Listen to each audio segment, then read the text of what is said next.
जिस कानून का भय अधिकारी ग्रामीणों को दिखाते हैं, रैयतों को दिखाते हैं, अब वो कानून उनके ऊपर भी लागू होगा।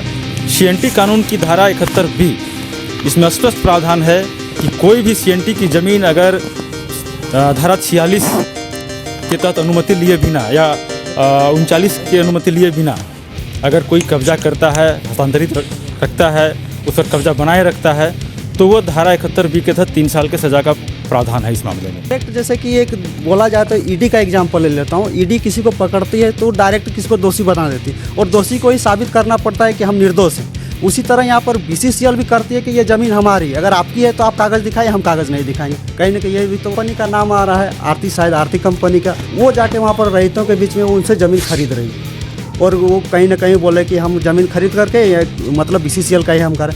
कहाँ तक वो थर्ड पार्टी अगर देखा जाए तो एमडीओ मोड में इंदू करके दो और उसके बाद आर्थिक कंपनी का नाम आ रहा है। ये आर्थिक कंपनी और थर्ड पार्टी कहाँ से आ जा रहा है फिर भी? बिल्कुल, इंडिया की कोई भी ज़मीन जो है उपायुक्त की परमिशन के बिना हस्तांतरित नहीं होगी। इवन लीज के लिए भी जो है वो उपायुक्त की परमिशन चाहिए और लीज भी 7 साल से अधिक का नहीं हो सकता है।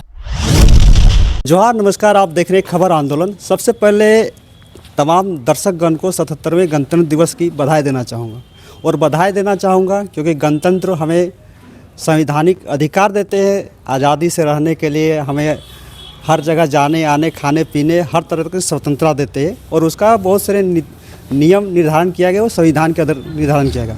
लेकिन हम बात करें धनबाद कोलांचल की, तो धनबाद कोलांचल में देखा जाए तो कहीं ना कहीं पूरे एरिया में 12 एरिया जो बीसीसीएल के, हर जगह एक भय का माहौल है और भय का माहौल देखा जाए तो हर ग्रामीण क्षेत्र, हर रैयतों के बीच में है, क्योंकि हर गांव की अस्मिता लगभग मिटने की है। अगर धनबाद क्षेत्र के किसी भी गांव जाइए तो वहां किसी भी रैयत से पूछिए तो उसको एक ही डर सता रहा है, कहीं कोयला कंपनी बीसीसीएल हमारी ज़मीनों को लूट न ले। और एक अब की बार नया यहाँ पर हथियार लेके आए बीसीसीएल एमडीओ मोड पे, जो एमडीओ मोड पे यहाँ पर बहुत सारी कंपनियाँ जो हैं कोयले उत्खनन को बीसीसीएल ने उसको दे दिया गया है और एमडीओ मोड ही तरह तरह की भ्रांतियाँ भी फैला रही है यदि आम रैयतों के बीच में। तो उन्हीं रैयतों के बीच में सुनील दादा आए थे रांची से और मोधवन, जो खास करके देखा जाए तो वहाँ पर भूमि अधिग्रहण की बात चल रही है।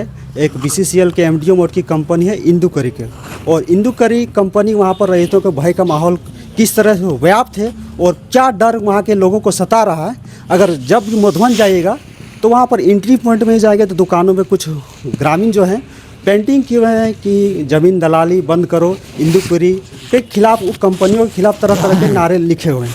और कहीं ना कहीं आप मोधवन ऑफिस जाइएगा तो वहाँ पर एक कंपनी के द्वारा नोटिस चिपकाया गया है वहाँ पर लगभग 65 एकड़ ज़मीन के बारे में कि वो अधिग्रहण करके राज्य सरकार वो कहीं ना कहीं प्राइवेट खनन कंपनियों को देने जा रही है। उसके खिलाफ जो अभी कुछ आपत्ति करनी है अगर रैयतों को तो वो कर सकते हैं 2 तारीख तक, नहीं तो फिर कोई सुनवाई नहीं की जाएगी। उसी सिलसिले में सुनील दादा भी आए थे, रैयतों से भी बात किए थे, मोधन वासियों से बात किए थे कि क्या क्या बात हुई थी। हम सुनील दादा से जानना चाहेंगे। दादा, सबसे पहले कल आप जो विजिट किए थे मोधवन के रैयतों के बीच में, वहाँ पर उनका भय का माहौल भी देखे होंगे, क्या क्या आप लोगों के बीच में बात हुई वो थोड़ा हम जानना चाहेंगे। नहीं, वहाँ पे जो मधुबन के जो रैयत हैं उनका भी जो भय है बाकी दूसरी जगहों की रैयती की तरह भी है कि बीसीसीएल जो है बगैर वैध अधिग्रहण के ही जो है ज़मीन वो कब्जा करके उस पर माइनिंग करना चाहती है या प्राइवेट कंपनियों के माध्यम से। तो मैं बता दूं कि अब तक बीसीसीएल के अधिकारी गलत तरीके से सीएनटी से जो संरक्षित ज़मीनें भी हैं उनको भी बिना वैध अधिग्रहण के, बिना विधिक प्रक्रिया के कब्जा करके जो माइनिंग कर रहे हैं, अब वो नहीं चलेगा। अब तक हमारे लोग जागरूक नहीं थे। अभी तक ज़मीन बचाने के लिए तीर चलाया करते थे हमारे पूर्वज, लेकिन अब हम लोग के जो रैयत हैं अब कानून की तलवार चलाएंगे। जिस कानून का भय अधिकारी ग्रामीणों को दिखाते हैं, रैयतों को दिखाते हैं, अब वो कानून उनके ऊपर भी लागू होगा। सीएनटी कानून की धारा 71B, इसमें स्पष्ट प्रावधान है कि कोई भी सीएनटी की ज़मीन अगर धारा 46 के तहत अनुमति लिए बिना या 39 की अनुमति लिए बिना अगर कोई कब्जा करता है, हस्तांतरित रखता है, उस पर कब्जा बनाए रखता है, तो वो धारा 71B के तहत 3 साल के सज़ा का प्रावधान है इस मामले में और ये कार्रवाई डीसी को करना है। तो अब सभी जगह से ये एक सिलसिला चलेगा जहाँ भी बीसीसीएल ने अवैध तरीके से ज़मीन का कब्जा किया हुआ है, अधिग्रहण की बात हम नहीं करेंगे, कब्जे की बात करेंगे, या फिर प्राइवेट कंपनियां बिना किसी वैध अधिग्रहण के BCCL के वैध अधिग्रहण के खुदाई कर रही हैं, वैसे कंपनियों के अधिकारियों को व्यक्तिगत रूप से जिम्मेदार ठहराते हुए हम लोग DC के यहाँ कार्रवाई के लिए आवेदन देंगे और 71B के तहत कार्रवाई हेतु अगर DC कोई कार्रवाई नहीं करते हैं तो उच्च न्यायालय भी हम लोग जाएंगे। दादा, और एक सवाल उठता है, जैसे कि किसी कंपनी को BCCL अगर काम करने के लिए वर्क ऑर्डर देती तो सबसे पहले BCCL के पास पर्याप्त ज़मीनें हो तभी तो कुछ नोटिफिकेशन निकाले या फिर उनको वर्क ऑर्डर का काम दे। यहाँ पर लग रहा है BCCL के पास तो ज़मीनें ही नहीं है, वर्क ऑर्डर देने के बाद ज़मीन अधिग्रहण की बात चल रही है। ना बिल्कुल, यहाँ पे ये शिकायतें आम है कि अधिग्रहण हुआ नहीं, पहले माइनिंग हो जाए उसके बाद अधिग्रहण की प्रक्रिया जो है बरसों चलती रहती है। रैयत जो है कोर्ट कचहरी दौड़ करके थक हार जाता है और कंपनियां अपना माइनिंग करके ज़मीन को जो है गड्ढा खोद करके निकल जाती हैं। लेकिन संवैधानिक प्रावधान भी है, 300A, भारतीय संविधान का अनुच्छेद 300A कहता है कि बिना किसी वैध अधिग्रहण के किसी के भी ज़मीन पर कोई काम नहीं हो सकता है। 71B का हमारा संरक्षण है, CNT का संरक्षण है। 46 के बिना कोई भी CNT की ज़मीन जो है, चाहे वो कंपनी भी हो, वो कब्जा नहीं कर सकती है। सरकारी कंपनी है, इसका मतलब ये नहीं है कि अधिकारी कानून को अपनी जेब में रख सकें, उनके ऊपर भी कानून लागू होता है और अब वो भी जवाबदेह होंगे अगर वो उल्लंघन करते हैं तो। दादा, और एक देखा जाए तो BCCL एक हथियार के रूप में यूज करती है, खास करके आम रैयतों के बीच में जाके, ये वेस्टेड लैंड, और वेस्टेड लैंड को लेकर कहीं ना कहीं एक तरह से उसका हथियार है ज़मीन हथियाने का। उसके लिए कि एक व्यापक जानकारी बोले जाए तो हमारे ग्रामीण रैयतों के बीच में नहीं, उसमें कन्फ्यूजन रहे, तो थोड़ा इनको दूर करने की कोशिश करेंगे। क्या है वेस्टेड लैंड? देखिए, यहाँ पे कई तरह की जो है सामने आ रही चीज़ें। एक तो BCCL फर्जी तरीके से कहीं कहीं दिखा रहा है कि 999 साल का लीज हमारे पास है, तो ये जो है 999 साल का कहीं कोई लीज होता नहीं है, इसको कोर्ट ने भी खारिज किया हुआ है। दूसरा, कई जगह वो लोग दिखा रहे हैं कि भूतपूर्व ज़मींदार ने उनको 1957 में 58 में जो है वो लीज पे दे दिया है या रजिस्ट्री कर दिया है, तो ये भी जो है अवैध है। रैयत की ज़मीन, खतियानी रैयत की ज़मीन में ज़मींदार का हक सिर्फ लगान लेने का था, उसको ज़मीन को बेचने का या लीज देने का उसका कोई अधिकार नहीं है।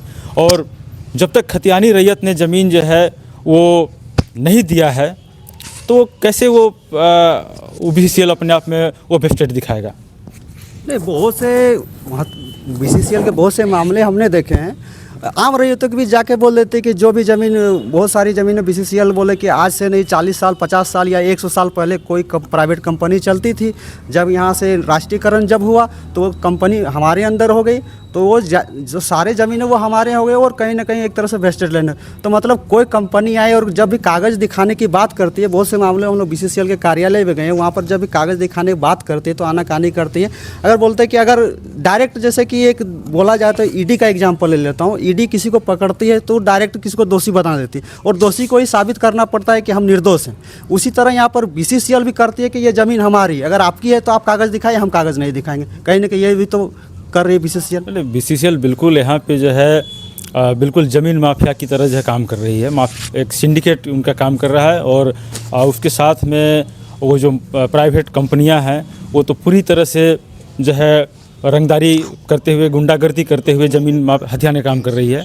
तो यहाँ पे इस तरह के कई मामले आए हैं, जैसे मैंने कहा कि वो जो प्राइवेट कंपनीज पहले राष्ट्रीयकरण, कोयला कंपनियों के राष्ट्रीयकरण से पहले जो है कि कंपनियां जो विलय हो गई, मतलब 1973 में, तो उसके पहले वो बहुत सारा वो डीड दिखा रहे हैं। तो ही मैंने कहा, तो वो जो कोयला, पुरानी जो प्राइवेट कोयला कंपनियां हैं वो डीड दिखाती हैं ज़मींदारों का जो है ज़मीन रैयती है, हमारे हम खतियानी रैयत है, हमारी ज़मीन है, और ये अगर ज़मींदार हैं तो इनका सिर्फ हक है रसीद काटने का, ज़मीन जो है किसी कंपनी को देने का उनका हक नहीं है। ऐसे बहुत से मामले आए हैं जहाँ पे रैयत कोई और है, खतियानी रैयत कोई और है, लेकिन ज़मीन जो है उसको लीज पे कंपनी को ज़मींदार ने दे दिया। तो ये, और वो भी 999 साल के लिए, तो ये सब सारे अवैध हैं। अच्छा दादा, और मोधवन की ही बात करें तो मोधवन में वो एक ये भी देखा गया है, तो कहीं BCCL MDO मोड में दिए इंडू करी थी। अब वहाँ पर और एक कंपनी का नाम आ रहा है, आरती, शायद आरती कंपनी का, वो जाके वहाँ पर रैयतों के बीच में वो उनसे ज़मीन खरीद रही है, और वो कहीं ना कहीं बोले कि हम ज़मीन खरीद करके या मतलब BCCL का ही हम करें। कहाँ तक वो थर्ड पार्टी, अगर देखा जाए तो MDO मोड में इंदू करके दो और उसके बाद आर्थिक कंपनी का नाम आ रहा है। ये आर्थिक कंपनी और थर्ड पार्टी कहाँ से आ जा रहा है फिर भी? बिल्कुल, ये लोग जो है इनको रैयत से कोई मतलब नहीं होना चाहिए और रैयत को भी इनसे कोई मतलब नहीं होना चाहिए। जहाँ तक ज़मीन लेने और देने की बात है, एक्वायर करने की बात है, तो ये BCCL के साथ होगा। जो भी CB एक्ट में जो प्रोविज़न है या लार एक्ट में जो प्रोविज़न है, उसके हिसाब से जो है रैयतों को लाभ मिलेगा। और ये जो इंदू कंपनी की बात कर रहे हैं, ये तभी आएगी जब BCCL लैंड एक्वायर जो है प्रॉपर तरीके से, वैध तरीके से करेगी। उसके बाद BCCL जो भी MDO कंपनी है उसको वर्क ऑर्डर देगी, वो अपना काम करेगा। लेकिन जब तक BCCL लैंड एक्वायर जो प्रॉपर लीगल तरीके से नहीं करती है, किसी हिंदू कंपनी या RT कंपनी का उसकी कहीं किसी की कोई भूमिका नहीं है। अगर ये लोग कर रहे हैं तो ये लोग सिर्फ लोगों को बरगलाने का काम कर रहे हैं और अपने फ़ायदे के लिए जनता को बेवकूफ़ बनाने का काम कर रहे हैं। दादा, कहीं ना कहीं MDO मोड की कंपनी, इंदू करी और आर्थिक कंपनी आगे आ रही है, तो क्या यहाँ ग्रामीण उनके खिलाफ जाके न्यायालय का दरवाज़ा खटखटा सकते हैं या फिर लीगल कुछ कार्रवाई कर सकते हैं उनके खिलाफ? पहली बात तो कि जो है उनके झांसे में ना आए। जैसी हमें जानकारी मिली है कि कुछ ज़मीनें जो है लोगों ने उनको एग्रीमेंट कर दिया है, तो एग्रीमेंट कर दिया है। जैसे मैंने कहा, CNT एक्ट के धारा 46 में ये है कि CNT एक्ट की कोई भी ज़मीन जो है उपायुक्त की परमिशन के बिना हस्तांतरित नहीं होगी। इवन लीज के लिए भी जो है वो उपायुक्त की परमिशन चाहिए, और लीज भी 7 साल से अधिक का नहीं हो सकता है। तो यहाँ पे जो RT कंपनी उनसे लीज पे ले रही है तो वो भी गलत है, और जो रैयत उनको लीज पे ज़मीन दे रहे हैं वो अपना हाथ पांव काट रहे हैं उस ज़मीन पर, क्योंकि उसके बाद उस कंपनी और MDO के बीच का अपना साठगांठ है, माइनिंग करके वो लोग चले जाएंगे, ज़मीन बर्बाद हो जाएगा। और जो बेनिफिट लोगों को मिलना चाहिए, सरकार का जो प्रावधान है, विस्थापित लोगों को जो रिसेटलमेंट और रिहेबिलिटेशन का जो पैकेज का जो लाभ है वो सब नहीं मिलेगा। RR पॉलिसी का लाभ नहीं मिलेगा। अगर BCCL के साथ ज़मीन का लेन देन होता है, BCCL ज़मीन एक्वायर करती है, तभी RR का लाभ मिलेगा। यहाँ पे अगर हम किसी दलाल को ज़मीन बेच दें तो RR का लाभ रैयत को कैसे मिलेगा?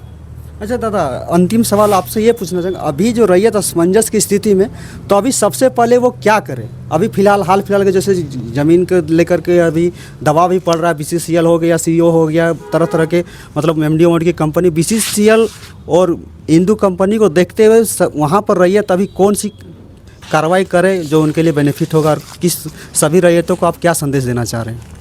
देखिए, BCCL कंपनी हो या इंडू कंपनी हो, सबके लिए तो ये है कि कानून जो है सबके लिए है। और ये जो CNT एक्ट है, झारखंड के लोगों का वजूद इसी से बचा हुआ है, और ये संवैधानिक ढाल है जो कि संविधान की 9वीं अनुसूची में भी संरक्षित है। इसको जुडिशल रिव्यू के दायरे से बाहर रखा गया है।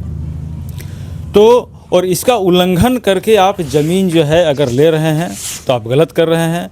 और अभी तक लोग 71B CNT एक्ट की धारा जो 71B का लोग प्रयोग नहीं कर रहे हैं, प्रशासन भी नहीं कर रहा, जनता को भी जागरूकता नहीं थी।